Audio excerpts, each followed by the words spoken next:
Hello everyone.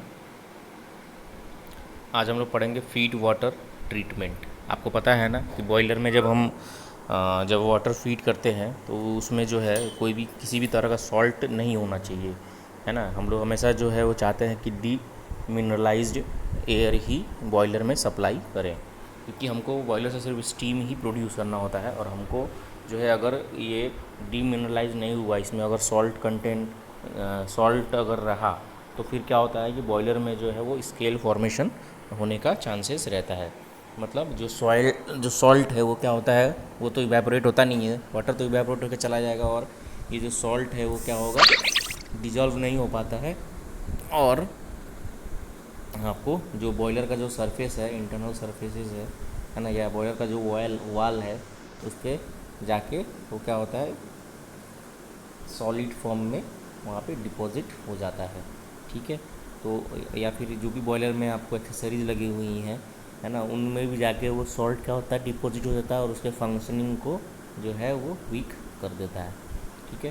तो ये scale formation से क्या नुकसान होता है हमको, ये जो सॉल्ट डिपॉजिट हो जाता है बॉयलर के वॉल पे, उससे हमको यही नुकसान होता है कि जब आप कंबशन करते हैं तो जो रेट ऑफ हीट ट्रांसफ़र जो है वो कम हो जाता है, क्योंकि इसकी थर्मल कंडक्टिविटी जो सॉल्ट का है उसका थर्मल कंडक्टिविटी जो है बहुत ही कम होती है, जिसकी वजह से वो कंबशन चैम्बर से जो है वो हीट को अलाउ नहीं करता है बॉयलर को बॉयलर में पूरी तरह से ट्रांसफ़र करे, जिसकी वजह से आपका रेट ऑफ स्टीम प्रोडक्शन जो है वो कम हो जाता है।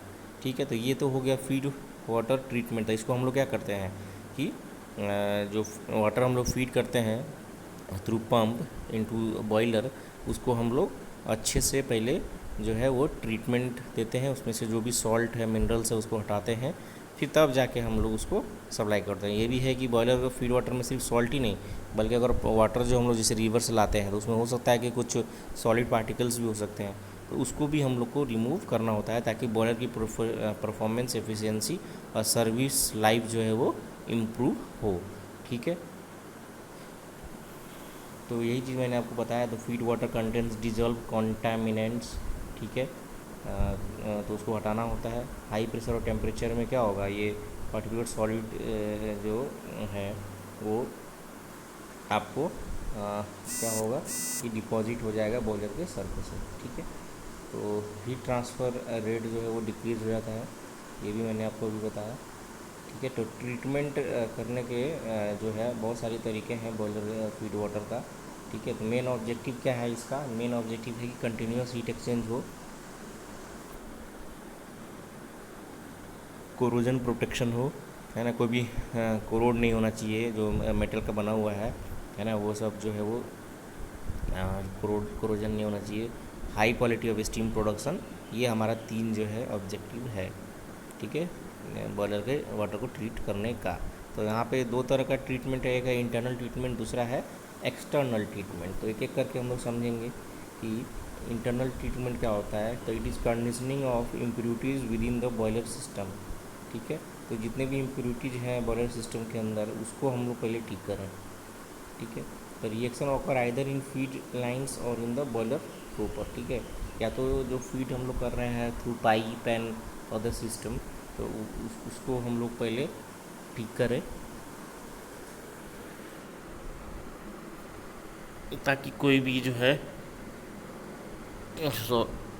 सॉल्ट वाटर जो है वो बॉयलर सिस्टम में ना रहे, या कोई भी जो है वो जैम क्रिएट ना करे। ठीक है। तो इंटरनल ट्रीटमेंट जो है उसको क्या लिखा हुआ है कि मे बी यूज्ड अलोन और इन कंजक्शन विद एक्सटर्नल ट्रीटमेंट। तो ये अकेले भी यूज़ किया जा सकता है इंटरनल ट्रीटमेंट, या साथ साथ उसके एक्सटर्नल ट्रीटमेंट भी साथ में यूज किया जा सकता है। Its purpose is to properly react with feed water hardness को हम लोग को ठीक करना है। ठीक है। कंडीशन स्लज स्कैवेंज ऑक्सीजन अगर है तो उसको भी निकाल लीजिए, and prevent boiler water foaming. तो झाग वगैरह नहीं हो, अगर ऑक्सीजन नहीं रहेगा तो झाग वगैरह नहीं होगा, बबल फॉर्मेशन नहीं होगा। ठीक है। इंटरनल ट्रीटमेंट में हम लोग क्या करते हैं, केमिकल ऐड करते हैं बॉयलर में, ताकि स्केल का कोई फॉर्मेशन ना हो। ठीक है। तो chemical added convert the scale forming compound to free flowing sludge that can be removed by blow down. ठीक है। तो केमिकल जो ऐड करते हैं वो क्या करता है, जो स्केल फॉर्मिंग कंपाउंड बना लेता है, और जिसको हम लोग ब्लो डाउन की हेल्प से बाहर निकाल सकते हैं।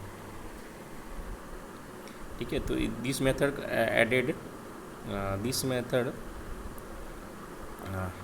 This method can be applied to boilers having less hardness, जिसका हार्डनेस बहुत कम हो उसमें हम यूज़ कर सकते हैं, जिसका प्रेशर लो हो, हाई TDS हो। TDS क्या है, total dissolved solid, and small quantity of water is to be treated. तो मतलब ये ज़्यादा लार्ज स्केल के लिए नहीं है, हार्डनेस कम हो, प्रेशर कम हो, हाई प्रेशर बॉयलर में ये यूज़ नहीं कर सकते हैं, है ना। और स्मॉल क्वांटिटी ऑफ वाटर जिसमें हो उसी को ट्रीट करने के लिए सिर्फ यूज किया जाता है। ठीक है, तो डिफरेंट केमिकल